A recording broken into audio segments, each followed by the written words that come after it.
All hell broke loose on Monday night after 150 angry protesters crowded a section of 8th Avenue and 41st Street in New York City.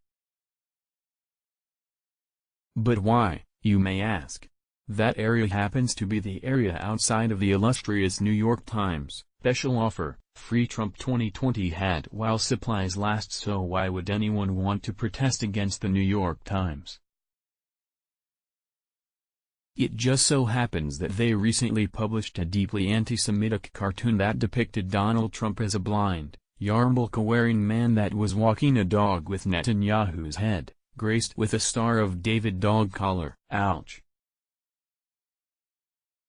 You can see the offensive cartoon in the tweet below. NYT Times prints Netanyahu Trump cartoon with anti-Semitic tropes, retracts it. The Times of Israel wears the apology to @Netanyahu and @real Donald Trump.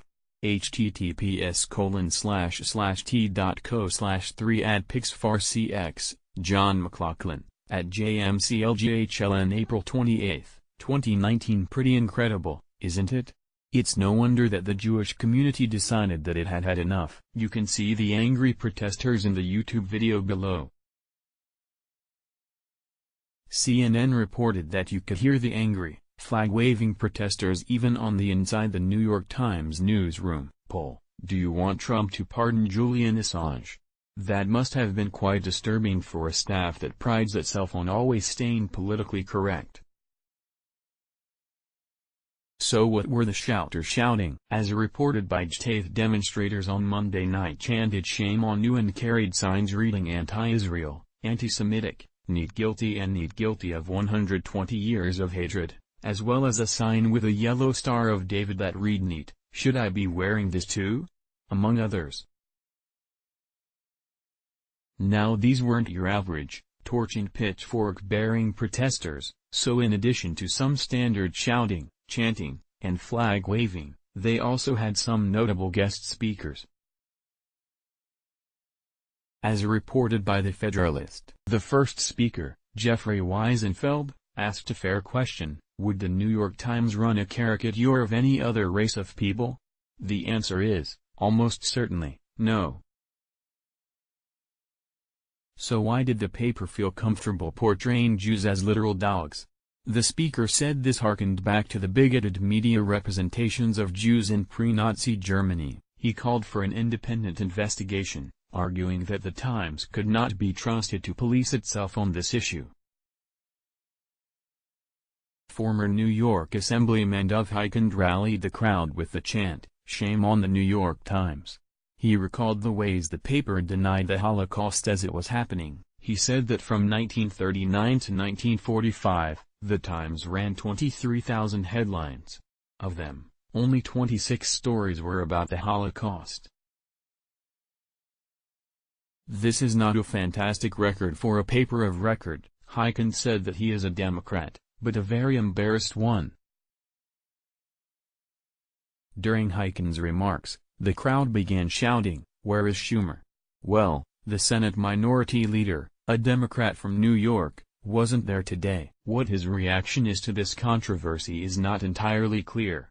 Schumer has had no press conference regarding the incident and might fairly be said to be hiding. House Judiciary Committee Chairman Jerry Nadler also came under attack for his lack of outrage over the cartoon. "We the people demand that Rep. Omar be impeached once and for all." The next speaker at the protest, Professor Alan Dershowitz, went into detail about the horrors of the New York Times cartoon. Dershowitz also noted his fear about these kinds of cartoons spreading anti-Semitic feelings all across Europe. Dershowitz lamented that the cartoon was published in the newspaper's international edition. "You know that anti-Semitism is spreading all over Europe," he said. "It legitimates what anti-Semites are feeling. Oh, Jews are dogs. Jews control the world. It legitimates it when it's on the pages of the New York Times," he added. Another prominent figure that had some strong language for the disgraced newspaper was the Israeli ambassador to the U.S. 2020 voter poll, Donald Trump or Joe Biden. As reported by the New York Post, Ambassador Ron Dermer made the strong rebuke at a Holocaust memorial event at the U.S. Capitol Monday morning. We have also seen one of the world's most prestigious newspapers become a cesspool of hostility towards Israel that goes well beyond any legitimate criticism of a fellow, imperfect democracy, Dermer said in his remarks. The same New York Times that a century ago mostly hid from their readers the Holocaust of the Jewish people has today made its pages a safe space for those who hate the Jewish state, he added. Those are harsh words, and well-deserved. In response to the backlash, the disgraced newspaper has issued a lengthy apology statement and has suspended the future publication of syndicated cartoons. What are your thoughts? Do you think the New York Times will face monetary repercussions? Leave your thoughts in the comment box below.